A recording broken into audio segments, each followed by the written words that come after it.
the second question we're going to take is a probability question, and it's always important that when you have a question, you read the question and you put down the information that you've been given in an orderly form, right? So that at the end of the question, you know exactly what they're asking for and what you need to do. So I'm going to read the question, and as I read it, I'll write the information that is being given. It said a bowl contains n pieces of fruit. So you write number of fruits is equal to n.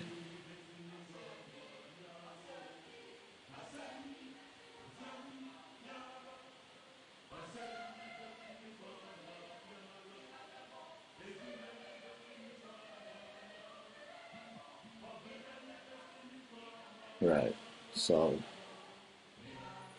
So you write number of fruits is equal to n. Then it goes on to say that of these, 4 are oranges and the rest are apples. So you write oranges is equal to 4 and apples equal to n minus 4. Okay. Now it went on to say that 2 pieces of fruit are going to be taken at random from the bowl. The probability that the bowl will then contain n minus 6 apples is 1/3. Now look at the way they've crafted the question.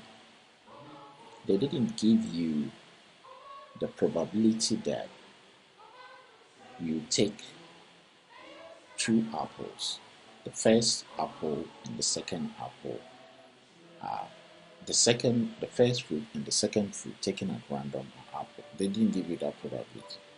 What they've done is give you, which is the same as the probability that the apples left in the bowl is n minus 6. Originally, the apples in the bowl is n minus 4.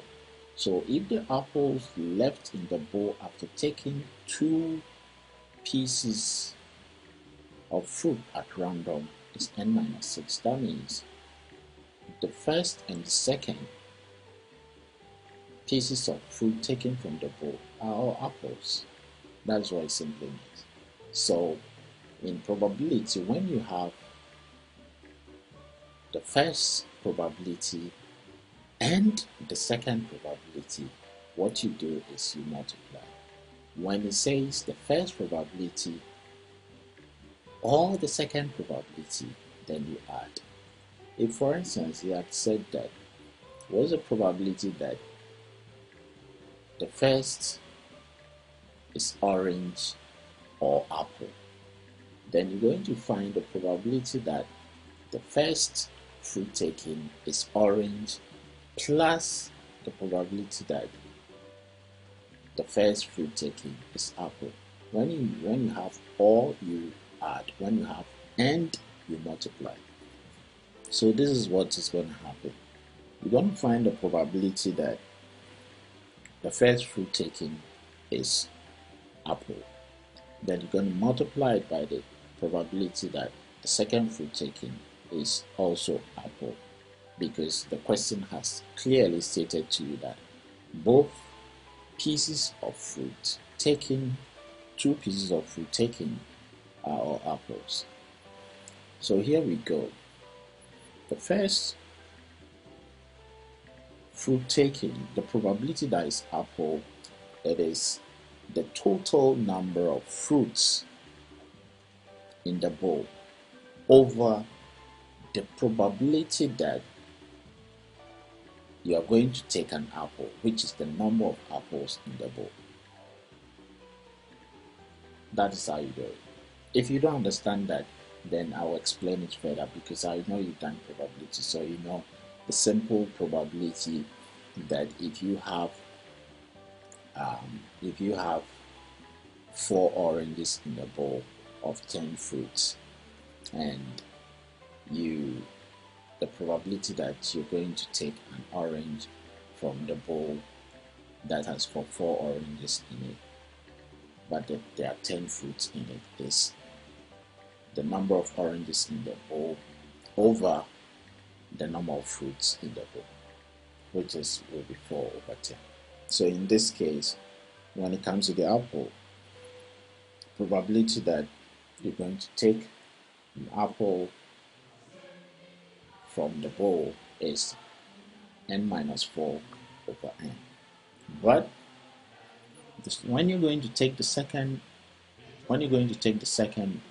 piece of fruit from the bowl, the number of apples left then will not be n minus 4 anymore, because you've already taken one apple out.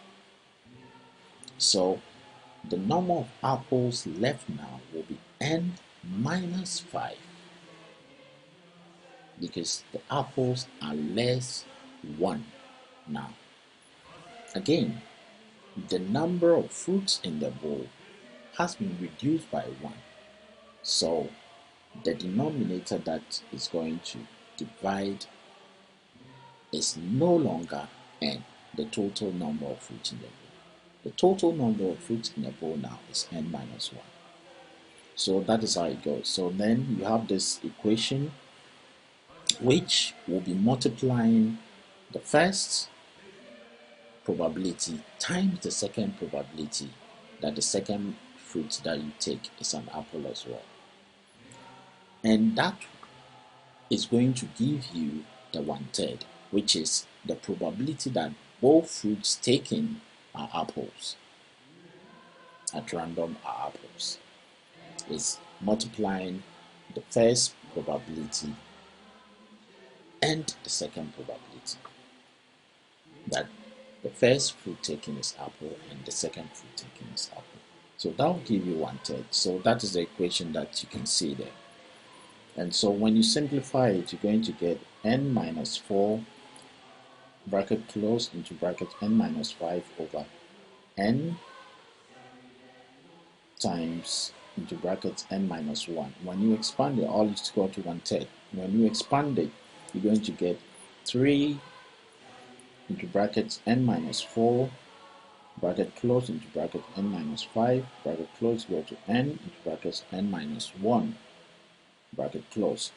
Then you expand the remove the brackets, you get the 3 into bracket n squared minus n minus 9n plus 20 bracket close equals to n squared minus n.